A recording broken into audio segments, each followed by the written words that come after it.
Hubo un rey tan perverso que incluso superó la maldad de las naciones paganas. Un rey que profanó el templo de Dios, que derramó sangre inocente y que no dudó en sacrificar a sus propios hijos en el fuego. Este es Manasés. El rey más malvado de Judá, Manasés, tenía solo 12 años cuando heredó el trono de Judá. Era hijo del rey Ezequías, un hombre justo que había servido fielmente al Dios de Israel. Pero Manasés no siguió los pasos de su padre.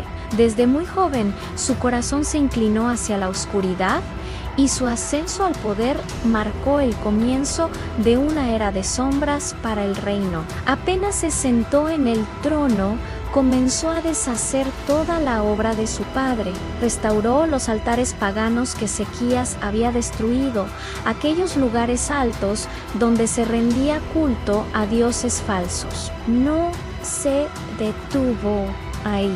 Levantó imágenes de Acera y Baal, ídolos prohibidos por la ley de Moisés, y llevó la idolatría hasta el mismo templo sagrado de Jerusalén, el lugar más santo de Israel. Lo que una vez fue el centro de la fe verdadera, se convirtió en un santuario para la corrupción espiritual, una afrenta directa al Dios que había elegido a ese pueblo. La nación entera fue arrastrada a un abismo del que sería muy difícil salir. Bajo el reinado de Manasés, Judá se hundió espiritualmente.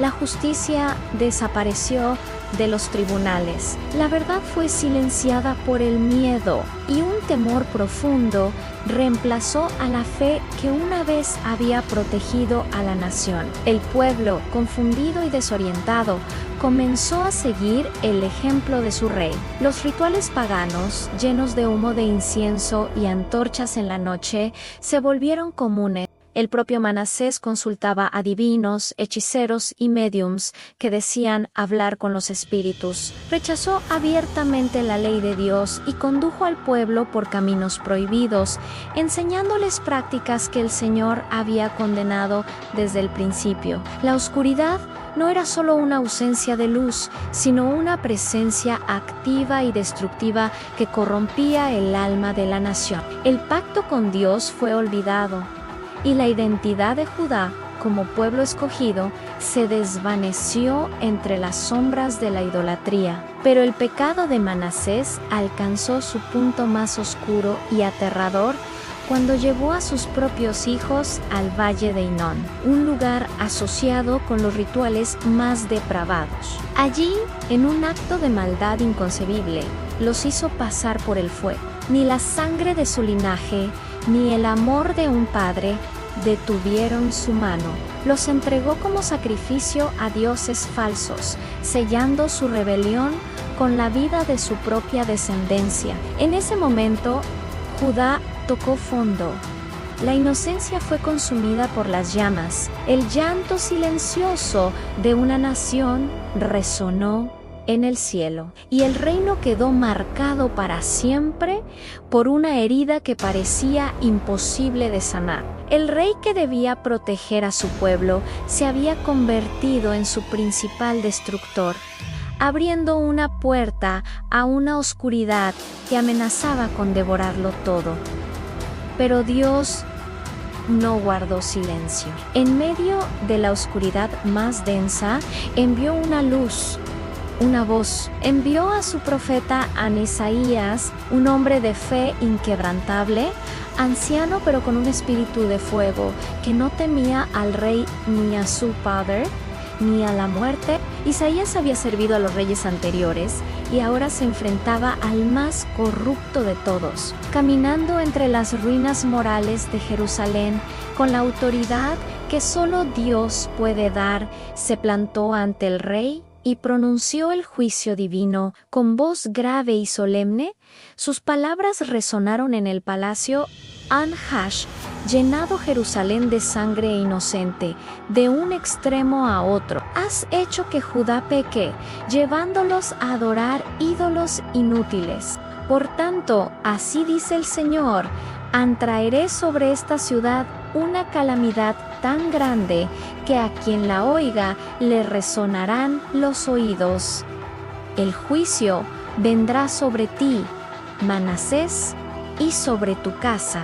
La verdad enfureció al rey. Manasés, acostumbrado a que nadie desafiara su autoridad, no soportó la reprensión del profeta. La voz de Dios a través de Isaías era un espejo que le mostraba su propia maldad, y en lugar de arrepentirse, decidió romper el espejo. Ordenó callar al profeta para siempre. La tradición judía, registrada en textos antiguos, cuenta que Isaías fue arrestado y ejecutado de la manera más cruel al aserrado por la mitad. El hombre que había hablado con tanta valentía fue silenciado brutalmente.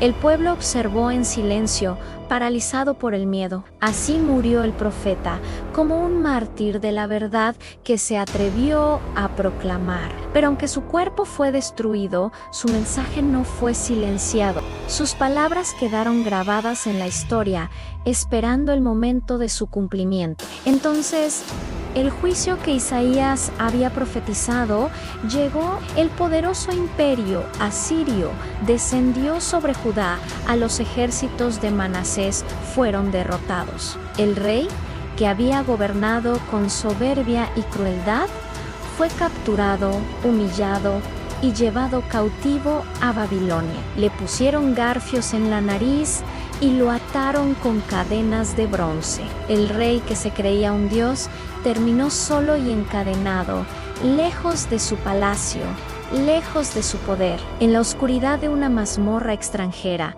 despojado de todo, finalmente tuvo tiempo para reflexionar. Allí, en la miseria y el abandono, por primera vez en su vida, Manasés dobló sus rodillas, no ante ídolos de piedra, sino ante el Dios al que había desafiado durante toda su vida. Roto y humillado, Manasés clamó a Dios desde el fondo de su abismo. Reconoció su maldad, su idolatría, la sangre inocente que había derramado. Su oración no fue una formalidad, fue el grito desesperado de un alma quebrantada que buscaba misericordia. Pidió perdón, sabiendo que no lo merecía, y, sorprendentemente, en un acto de gracia incomprensible, fue escuchado. Dios vio su humillación y su arrepentimiento sincero. En su infinita misericordia, permitió su regreso a Jerusalén y le restauró en su trono. Pero las consecuencias de sus actos ya eran irreversibles. Manasés regresó a Jerusalén como un hombre cambiado. Quitó los ídolos del templo, restauró el altar del Señor y ordenó a Judá que sirviera al Dios de Israel.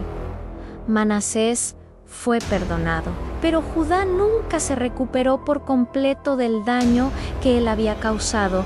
Las semillas de idolatría y corrupción que sembró durante décadas habían echado raíces demasiado profundas. Su historia es una advertencia terrible y poderosa. Nos enseña que el poder sin temor a Dios conduce inevitablemente a la destrucción, tanto personal como colectiva, y nos muestra que, aunque el arrepentimiento sincero puede traer el perdón de Dios, no siempre borra las consecuencias terrenales de nuestras acciones. El pasado dejó una cicatriz que la nación entera cargaría hasta su caída final. ¿Crees que Manasés merecía el perdón después de todo el mal que hizo?